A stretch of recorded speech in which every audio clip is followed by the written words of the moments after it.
Okay, so I'm hoping to do like a cold open where my guest author will read a tiny little excerpt. So will you Yeah, read this first page from your book? It's in the chat. yep, happy to. On a plot of grass off Maryland Avenue, behind a bar in Payne Avenue, on the east side of St. Paul, there was once a blue house that I loved.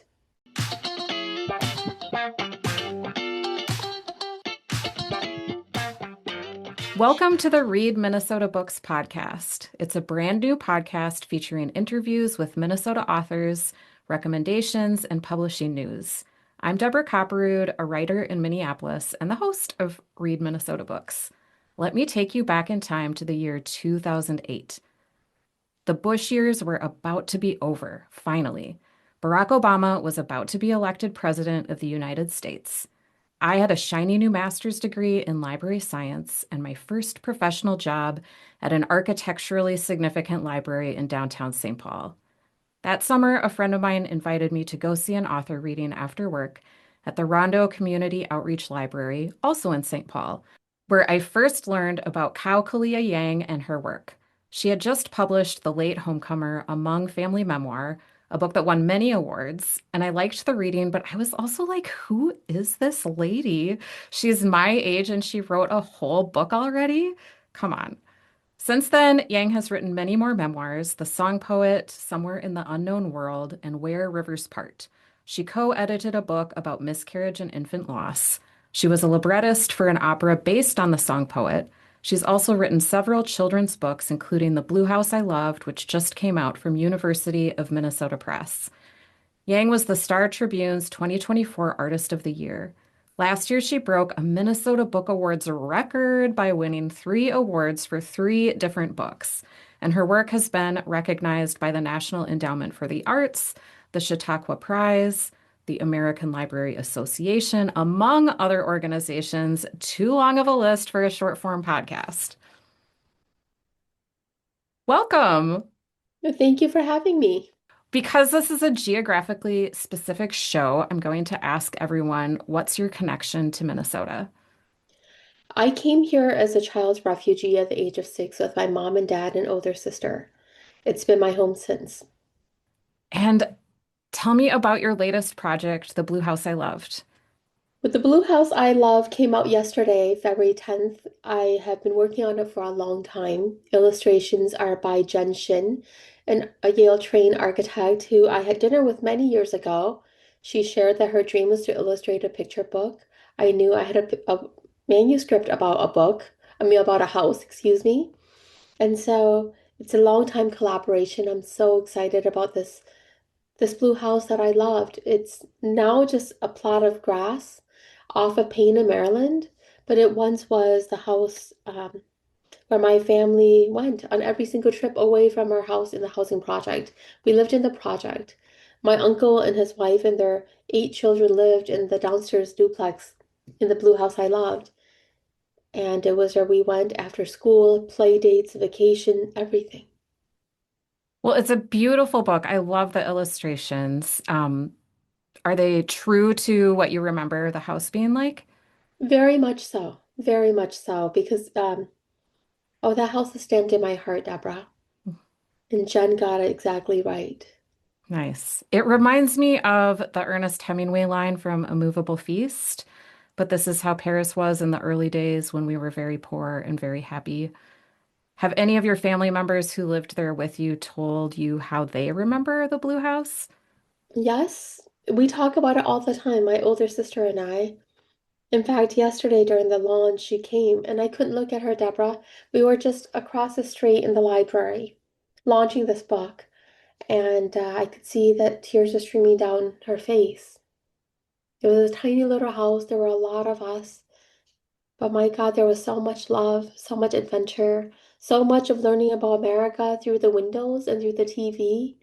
And that back porch, which is just a cement concrete pad, where we saw so much of the world around us. That's beautiful.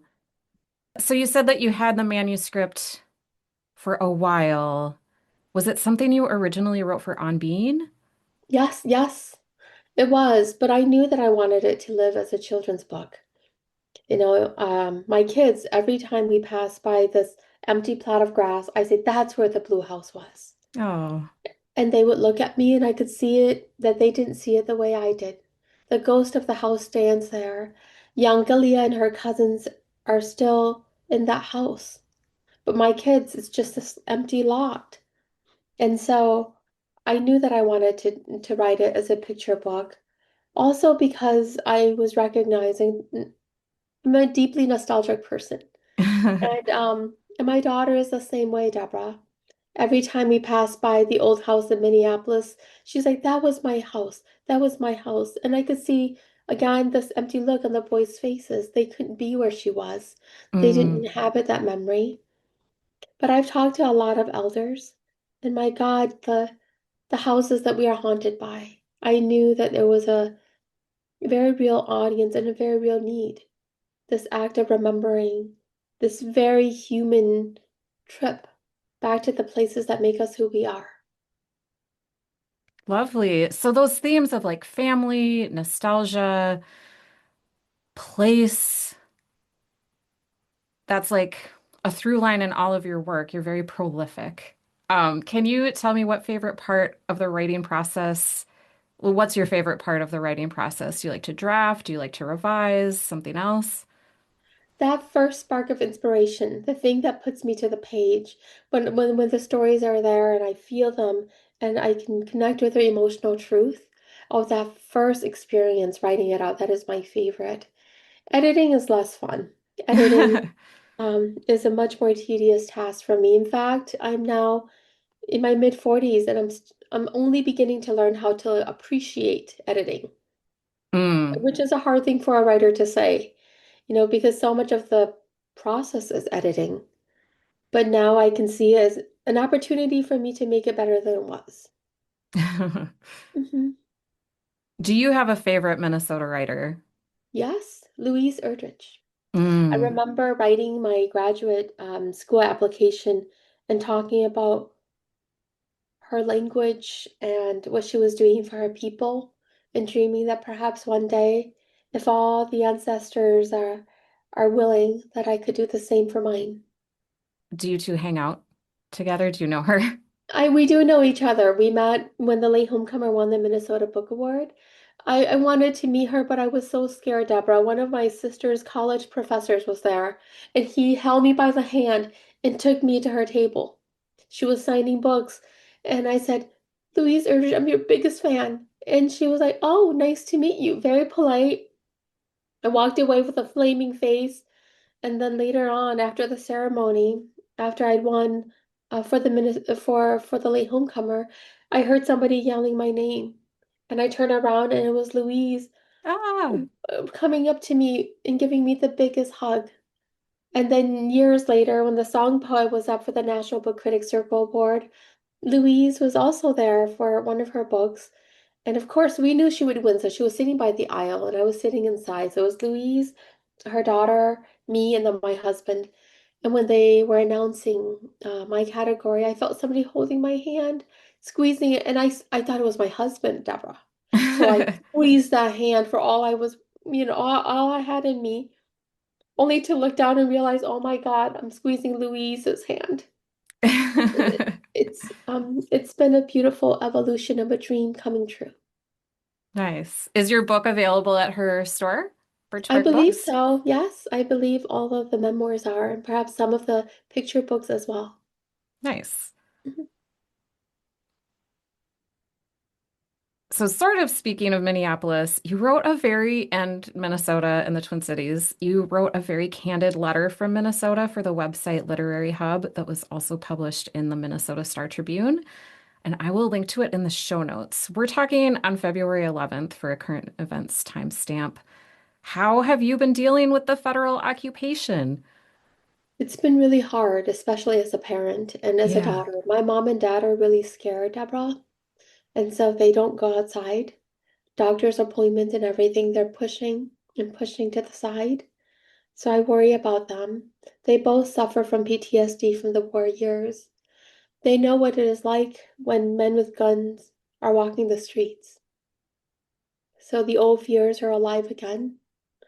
My children are young, they're born here. They don't have memories of a refugee camp the way I do, but they have my stories. They have their grandparents' stories. And now suddenly here we are. Because I live on the east side of St. Paul, the most demographically diverse and the most impoverished segment of the city. I've returned to the place where I was raised. ICE has been on our streets coming for our neighbors. And as a naturalized American citizen, I had to have, as I wrote in that piece, a really hard conversation with them. Hmm. And I try not to cry, but I couldn't help it because I could see the tears rolling down my daughter's face. And the boys refused to make eye contact. Oh. So now they each have a little laminated card with phone numbers and addresses. Um, if I should get detained, then what do they do? Who do they reach out to? So it's been really hard watching my community. I mean, I know that over 400 Southeast Asians have been deported back to Laos, and a majority of those are Hmong. Hmm. Nobody has any sense of how many people have been detained. And so it's an incredibly scary time. But as I said to my husband, we've had to grow up before, and now we have to grow up once again. We have to be the adults that our kids need, but also that our parents, you know, have worked so hard to raise.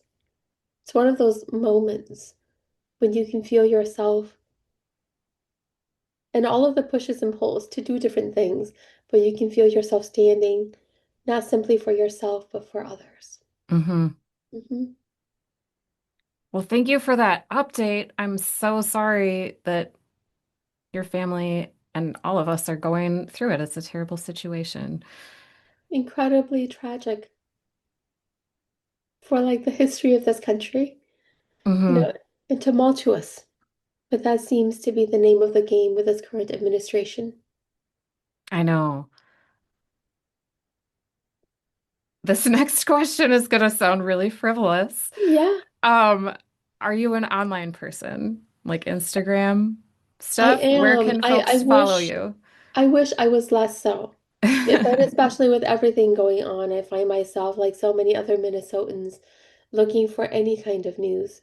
Um, so yes, Instagram is the best way to follow me and to get updates of my work. I also have a website, www.kaokaliayang.com, where I post not very regularly, but I post 4 or 5 times a year. So those are the best ways to stay connected to my work. Wonderful. And what are you working on next? I just got a cover sketch for my young adult memoir. It's called The Waiting Years, and I'm awaiting final edits, and then I will make those edits, and that book should come out next year. I am working on my first adult fiction, When We Are Ghosts. Ooh. It's exciting. It takes place at a Hmong funeral home. If anybody knows me, they know I can tell a mean ghost story. But this, of course, isn't just a ghost story. It's a story about my people, yes, but about womanhood, about what dreams and stories meeting in this haunted space, and then a mystery. Every time the aunt goes close to the uncle's coffin, she says his eyes open and he looks at her. And is this incredibly romantic that he wants a last look, or is it something else? Mm. So fun stuff. Yeah, that sounds really good. I look forward to reading both of those books.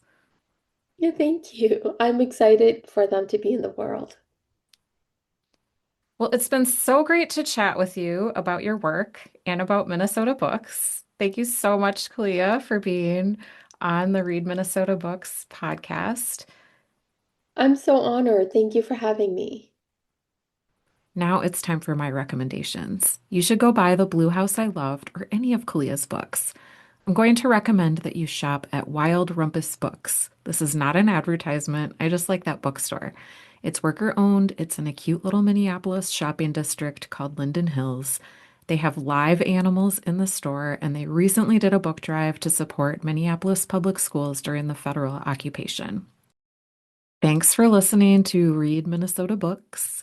Please subscribe wherever you listen to podcasts or on Substack. Bye, friends.